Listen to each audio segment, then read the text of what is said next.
Kalos Surisate. Welcome, everyone. This is the People's House. This is your house, and you are always welcome here. And when I say this is your house, I really mean it, because there's a lot of Greek in the bones of Gracie Mansion. Just look around this ballroom, which is ringed with Corinthian pillars. Take a look, right? I want you to know that the rest of this house was also built with a rigorous symmetry that originated with the ancient Greeks. Now, I point this out because I want you to know how deeply ingrained Greek culture is in our everyday lives. And I'm not just talking about great architecture.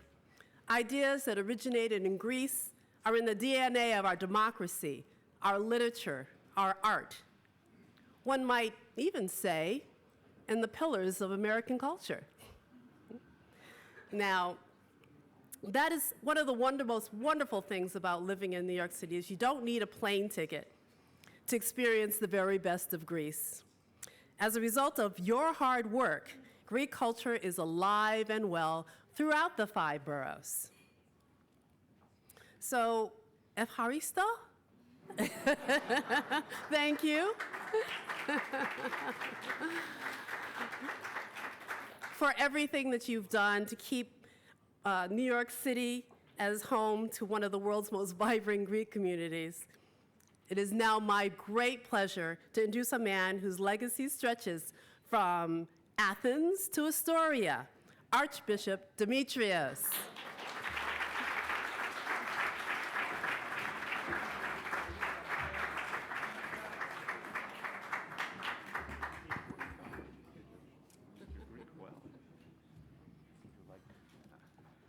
Kalispera se όλους. Good evening to everyone. I have been asked by our kind and highly hospitable mayor and the First Lady of the City of New York to offer a prayer. So let us pray. To you, O God, the giver of true life and enduring freedom, we offer our thanksgiving for this time we share together, a time which honors Greek Independence Day and recognizes the heritage we share as both Greeks and Americans. Today, in your presence, we feel inspired by the understanding of freedom that you have revealed to us. It is an understanding and experience of freedom as a superb good, as an extraordinary gift, a gift to our fathers and mothers who 193 years ago in 1821 achieved the liberation of Greece after 400 years under the Ottoman Empire. Lord, in our observance of Greek Independence Day and our upcoming parade, we commemorate and honor them. Through their struggle, our fathers and mothers were able to rebuild and restore their communities and their lives, and to affirm openly and freely their heritage as Hellenes and Orthodox Christians. We also remember the offering of life and courage that made this nation free and continue to protect the American legacy of liberty. We pray that the memory of all of them be eternal. Lord, as we affirm that freedom is an essential spiritual and physical condition for justice, peace, human dignity, and life, we ask for your blessings upon our celebrations. Thank you for this opportunity we have to share this day and these commemorations with our mayor, Bill de Blasio, the First Lady of this city, Shirlane McRae, and the leaders of this city and our communities, and may leaders from Greece and from our country here. May your blessings, God, and strength be upon these faithful servants of the people, as well as the leaders of this nation and of Greece, and may freedom and liberty become a common property of all inhabitants of the planet Earth. Amen. I have been asked if that was the case to say also some additional words in addition to the prayer. Coming from, Madam First Lady, coming from a nation, as you say, with the highest possible culture, part of this culture is the very reverence of the word and language. There is no celebration without saying a few words beyond prayers or anything else. Music and Mercedes is one part, but some really, even limited serious talk is another part. So here I'm a bit of a Greek, Thessalonian, and Athenian with American training. Dear Mr. Mayor, dear First Lady of this city, Madam Shirley McRae, honorable ambassadors, consul generals, officials and members of some places of Greece, members of the Federation and Greek Societies of Greater New York, this is a great day of joy and thanksgiving. Thanksgiving to God for deeming us worthy to celebrate once again the Greek Independence Day, honoring the heroic revolution of the Greek people on the 25th of March, 1821, and gratefulness to you, Mr. Mayor, because you once again receive us so graciously in this historic home of our magnificent New York City. We are truly appreciative of this gesture, expressive of great common ideals of our rich Hellenic Orthodox heritage and the American spirit of creativity and progress, which we enormously enjoy. When our ancestors started the revolution for freedom and independence in 1821, this act was considered by the great powers in Europe a mixture of utter foolishness and folly. How could a handful of Hellenes lacking proper military preparation and equipment, isolated in a remote corner of Greece, stand up against the massive and mighty Ottoman Empire that stretched at that time across the East Mediterranean? And yet, our ancestors did rise up. They stood up because they knew they were fighting for freedom and liberty. Freedom and liberty not as a utopian, ideological, lofty ideal, but rather as an expression and imperative of their ontological and inner human reality. They knew they belonged to a nation whose roots reached down to the core of human civilization. They recognized their place in history, these ancestors, 4,000 years before Christ and nearly 2,000 after Christ.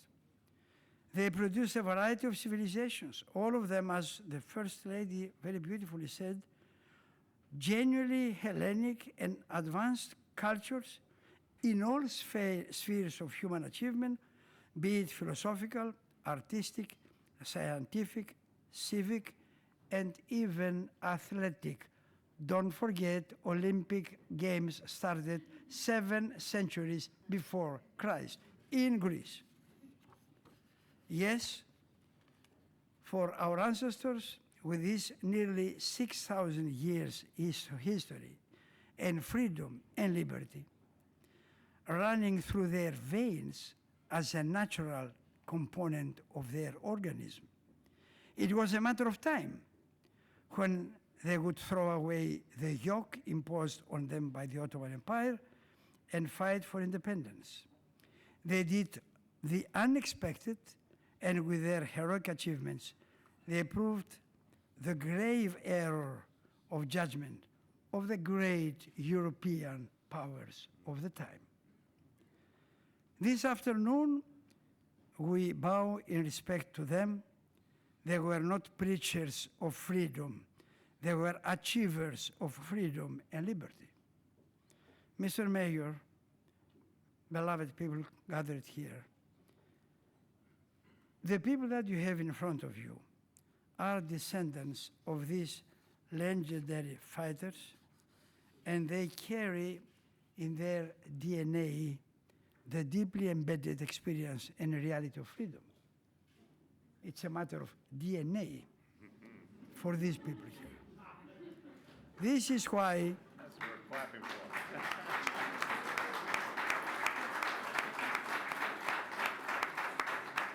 this is why we can today enjoy tremendously this feast for freedom and liberty in a locale that has as a symbol the Statue of Liberty, and in a nation that has been continuous defender, supporter, and promoter of liberty for everyone who lives on earth.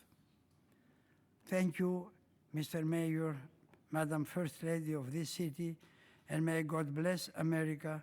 May God bless Greece as the birthplace of democracy and freedom, and may God bless every place on earth with the fullness of liberty and freedom, which comes from Him and is eternal. This was my introduction.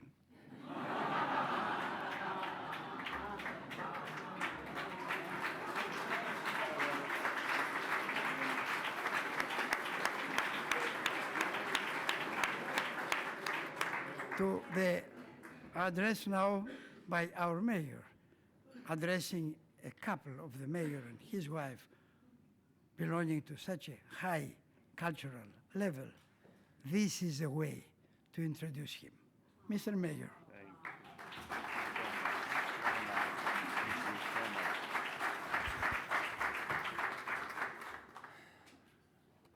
Archbishop, I want to thank you from the bottom of my heart for the warmth you always show. I have the joy and the honor of working with wonderful spiritual leaders all over the city of all backgrounds. I must say, Archbishop Dimitrios is unsurpassed in warmth, in his learned nature, in the embrace he gives to all people, and I have come to a conclusion based on his oration. It's in his DNA.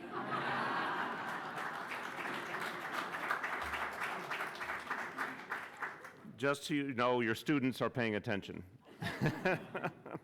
Welcome everyone to Gracie Mansion. For Charlene and I, it is a real honor to have you here to celebrate the extraordinary contributions of the Greek community to this city, to this nation, and in fact to the world. So we're gathered here to celebrate something very, very special. I want you to know that we in this city, against a backdrop of a raging national debate and even global debate on questions of immigration and migration, we remain proud of being the ultimate city of immigrants. In fact, I would argue New York City is more relevant than ever as an example to the world that immigration makes us stronger, that people of all backgrounds can work together, and we know there's some tragically divisive voices all over this world, but we are an answer to those who would seek violence and division, because here in New York City, we manage to get along and find common purpose.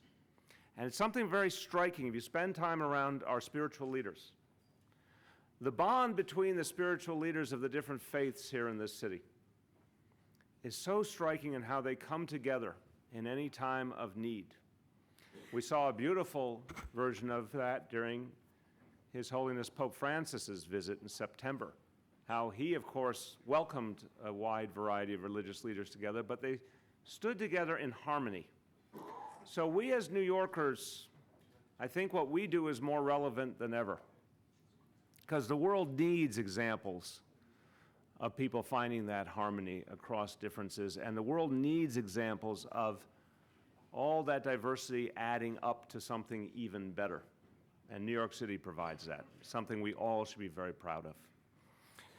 I want to tell you that we know this city wouldn't be the same if it weren't for the extraordinary imprint of the Greek community. We see it in our cultural life. We see it in our business community.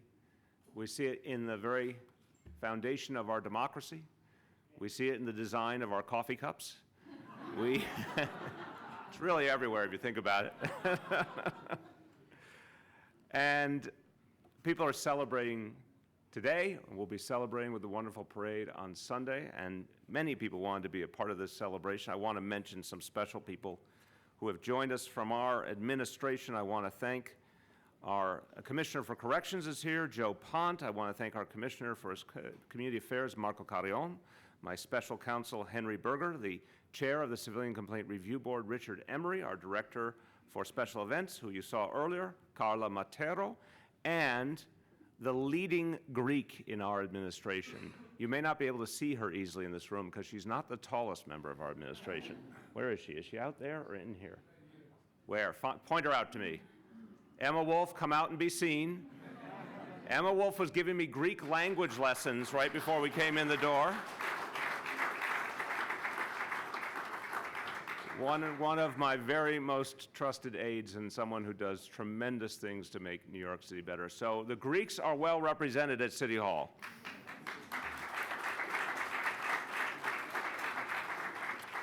I believe that from the State Senate, I believe State Senator Michael Gianaris is here. Where is he? Michael, so good to see you.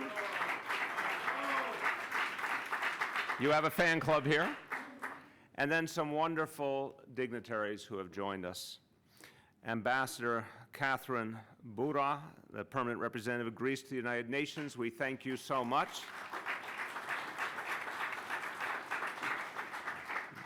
The Consul General of Greece, Georgios, now let me see if I do it right. I did it before really well, hold on. Iliopoulos. You know, it looks so much easier before you actually have to execute in public. The Ambassador and Consul General of Cyprus in New York, Vasilios Philippou, thank you for being here. And the Deputy Minister of National Defense of Greece, Dimitrios Vitsas, thank you so much for joining us. Now, a dear friend was here and had to leave just before the program began. I think you all know Father Alex, who is a dear friend of Charlene and mine. And Father Alex, you can clap for him. He said something important on the way out the door. You know, Archbishop, even when he has to leave, Father Alex says something helpful. So he said something very powerful, that this coming weekend on the island of Lesbos, the Pope and the Patriarch will gather together on this issue I mentioned that is so essential around the world. Two voices of conscience calling the world to compassion and understanding and mutual effort on behalf of migrants who, with all the challenges they face, and we thank them for that.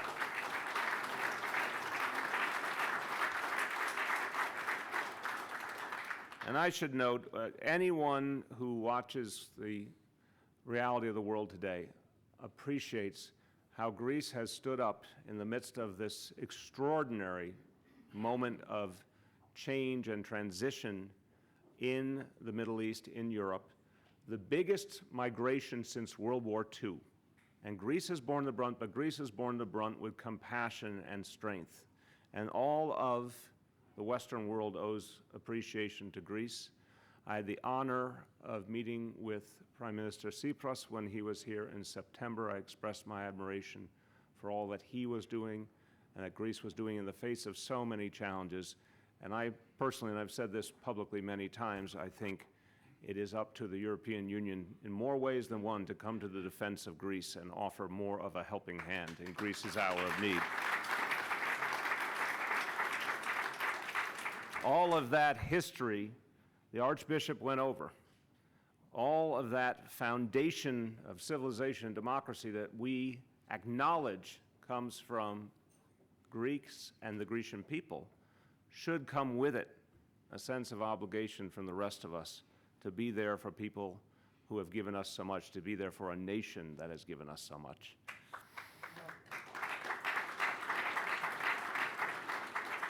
So 195 years of independence. Archbishop, your words were so powerful. I felt transported back in time to that year, to 1821, to feel what it must have meant around the world to see these patriots rise up, the ultimate underdogs win the day.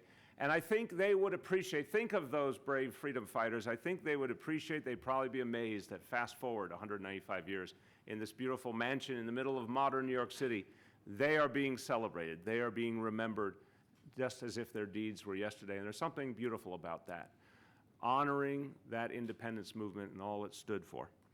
Now, the Greek people took that spirit and brought it here. And New York City is so much the better. And something striking, we know that from the early 1900s, there was a large Greek community in Lower Manhattan. And as the community thrived, the community understood it had to make its imprint and it had to uphold its faith and its culture, and so was created a Greek Orthodox church in Lower Manhattan at 155 Cedar Street. A group of 5 families got together and purchased a building to create a church, and St. Nicholas was born. A church of such importance to the community came from that simple act by 5 families. It was where families worshiped for generations, and the family of Olga Pavlakos, who's here with us tonight. Where's Olga? There is Olga, thank you. Her grandparents were among the founders of the church.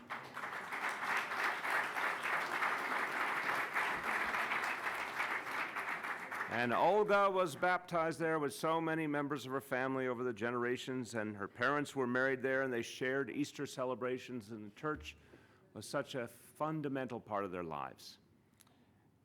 And St. Nicholas was also a place that believed in welcome for all peoples, really an epitome of New York City. Regardless of who you were, you could be Greek or you could not be Greek. It didn't matter. You were welcome to come into a place of peace and reflection. What a treasure this church was for our city. But then came 9/11, and this little church that so many had built up over the years and so many had worshiped in faithfully, it became buried in the rubble of the Twin Towers. But you know what? People, not only from the Greek community, not only from this city, but literally from around the world gathered together to support the effort to bring the church back to life. People from this country, people from Greece, people who believed the church could be rebuilt, and Olga was in the forefront of that effort. Donations poured in, some as small as $5, some as big as $5 million. But it didn't matter what the size of the donation, what mattered is people cared and believed the church had to be restored. And so we are so proud that the St. Nicholas National Shrine will rise above Ground Zero and mark a moment of rebirth. And the traditions, the strength of the community, the faith, the continuity, the understanding of heritage, all will be recognized again and will flourish again in that act of rebirth. There's so much to celebrate. There's so much to be proud of. So I want to thank everyone for gathering here, for supporting each other in this wonderful community, for remembering those patriots from 195 years ago, for contributing so much to this city and this country. And I wish you a wonderful evening. And now we'll see how Emma Wolf's language lessons were. Efharisto. What was that? Okay. And Kalnifta.